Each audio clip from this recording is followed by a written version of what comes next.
సర్వేపల్లిలో gravel కు అనుమతులు ఉంటే చూపాలంటూ సర్వేపల్లి ఎమ్మెల్యే సోమిరెడ్డికి సవాల్ విసిరిన మాజీ మంత్రి కాకాని శుక్రవారం ఆయన మీడియాతో మాట్లాడుతూ అవినీతి పరులు ఎవరో సిబిఐ విచారణ వేయించుకుందాం, సిబిఐ విచారణకు నేను సిద్ధం, సోమిరెడ్డి సిద్ధమా అని సవాల్ విసిరారు. చంద్రబాబు నాయుడు గారి సమావేశం ఏర్పాటు చేస్తే సూపర్ 6 ఏ విధంగా ప్రజల్లో ఫ్లాప్ అయిందో అదేవిధంగా సూపర్ 6 కార్యక్రమం కూడా సూపర్ ఫ్లాప్ కావడం జరిగింది.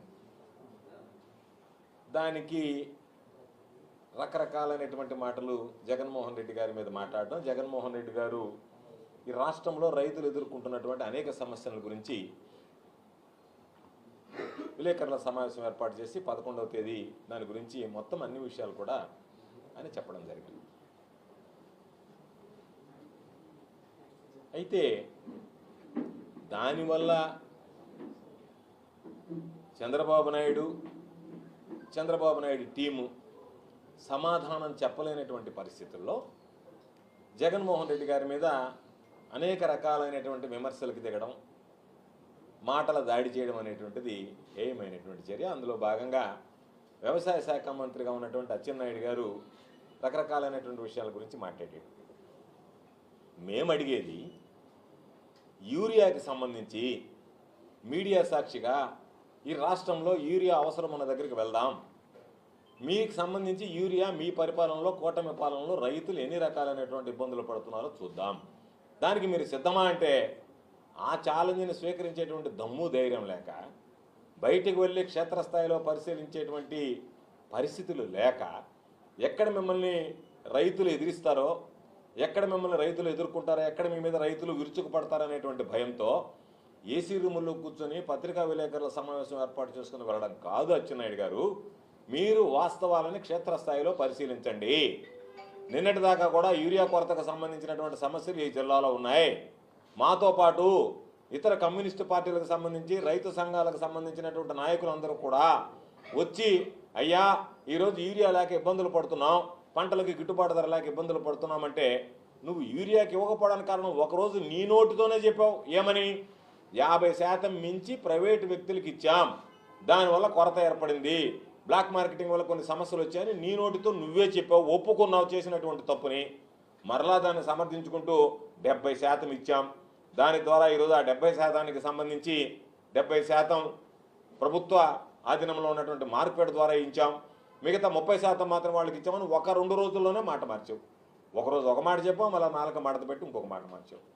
ఈరోజు వేల కోట్ల రూపాయలు ఖర్చు పెట్టి జగన్మోహన్ రెడ్డి గారు వ్యవస్థలను రూపకల్పన చేస్తే, రైతు భరోసా కేంద్రాలను తీసుకొస్తే, అవసరమైనటువంటి సిబ్బందిని నియమిస్తే, మా హయాంలో వైఎస్ఆర్ కాంగ్రెస్ పార్టీ ప్రభుత్వంలో రైతునేటువంటి గ్రామ పరిధి దాటి బయటకు వెళ్లాల్సినటువంటి అవసరం లేకుండా రైతు భరోసా కేంద్రాల ద్వారా యూరియాని సమృద్ధిగా అందిపుచ్చుకునేటువంటి అవకాశం కల్పిస్తే, ఈరోజు మొక్కుబడిగా ఏదో ఇచ్చాము మామా అన్నట్టుగా మీరు వాటికి పేర్లు మార్చి రైతు సేవా కేంద్రాలను ఏర్పాటు చేసి దాని ద్వారా ఇచ్చాము అయిపోయింది అనేటువంటి మాట చెప్తున్నారు తప్ప రైతుల పట్ల మీకు చిత్తశుద్ధి ఉందా? రైతుల పట్ల మీకు చిత్తశుద్ధి ఉంటే యూరియాకి సంబంధించి ఇటువంటి సమస్యలు తలెత్తేవా? వాటికి సమాధానం చెప్పండి. సిగ్గుతో తలదించుకోవాల్సినటువంటి పరిస్థితి. చంద్రబాబు నాయుడు ఏ రోజు అధికారంలోకి వచ్చినా సరే పాపం రైతులు క్యూలో ఉండాల్సిందే, రోడ్డు ఎక్కాల్సిందే, ఆత్మహత్యలకు పాల్పడాల్సిందే తప్ప రైతుల గురించి పట్టించుకున్నటువంటి పరిస్థితి లేదు. యూరియాకి సంబంధించి మీ నాయకుడు చెప్తున్నాడు, లక్షల టన్నులు తెచ్చామంటున్నారు, యూరియా దొరకలేదు అని చెప్పి క్యూలో రైతులు అల్లాడిపోతున్నారు. యూరియా అన్ని లక్షల టన్నులు మీరు తెస్తే అది వాస్తవమే అనుకుంటే, ఆ యూరియా రైతులకు అందటం లేదంటే మేము అడిగేటువంటి ప్రశ్న, ఆ యూరియా ఎక్కడికి వెళ్ళిందో సమాధానం చెప్పండి. ఆ యూరియా బ్లాక్ మార్కెట్కి తరలించిన మాట వాస్తవమా కాదా? 270 రూపాయలకి మేము అమ్ముతున్నాం అన్నాడు. ఏమన్నా అది నోరా ఇంకేమన్నానా? అచ్చెన్నాయుడితో మాకు అర్థం కావడంలే.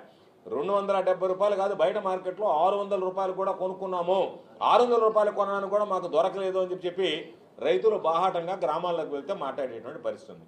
కాబట్టి మీరు చేసినటువంటి తప్పుకు సంబంధించి మీరు మాట్లాడండి. ఒకటి. రెండోది మాట్లాడాడు ధాన్యం గిట్టుబాటు ధర గురించి వద్దాం. ధాన్యం గిట్టుబాటు ధర ఈరోజు నెల్లూరు జిల్లాకు సంబంధించి కానీ పంట పండిన తర్వాత వచ్చినటువంటి వాటికి సంబంధించి గతంలో మీరు వైఫల్యం చెందారు, దాని వేరే విషయం. ప్రతి రైతులు, మిర్చి రైతులు, మామిడి రైతులు, పొగాకు రైతులు, ఈరోజు ఉల్లి రైతులు అందరూ కంటికి కడుపు ఏడ్చేటువంటి పరిస్థితి ఏర్పడింది రైతులు. దానితో పాటు ఈరోజు నెల్లూరు జిల్లాకు సంబంధించిన ధాన్యం 19,770 రూపాయలు పుట్టికి సంబంధించినటువంటిది అయితే నిన్న వర్షాలు పడితే ఈరోజు రైతులు చెప్పేటువంటి మాట 13,000 రూపాయలు కూడా కొనేటువంటి పరిస్థితి లేదు ఈ జిల్లాలో అని చెప్పి. రైతు నిన్నటిదాకా 25,000 రూపాయల లెక్కన నష్టపోతున్నాడంటే ఈరోజు దాదాపుగా ఎకరాకి 30,000 రూపాయలు రైతు నష్టపోయేటువంటి పరిస్థితి ప్రమాదం ఏర్పడింది. దీనికి సంబంధించి ఒక్క ధాన్యం కొనుగోలు కేంద్రం ఈ రోజుకి ప్రారంభించారా? ధాన్యం దిగుబడి ప్రారంభమై 12 రోజులు, దాదాపుగా 2 వారాలు. మరో 2 వారాల్లో నెల్లూరు జిల్లాకు సంబంధించినటువంటి కోతలన్నీ పూర్తయిపోతాయి.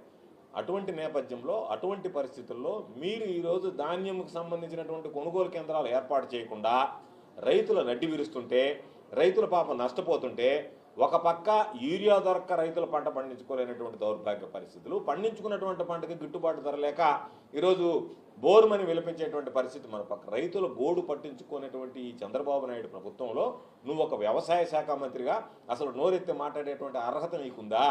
జగన్మోహన్ రెడ్డి గారి పేరు ఉచ్చరించేటువంటి స్థాయి నీకుందా? ఎందుకంటున్నావు? నేను నిన్ను సూటిగా అడిగాం, ఇప్పటికి 3 సార్లు అడిగాం. ఏమని?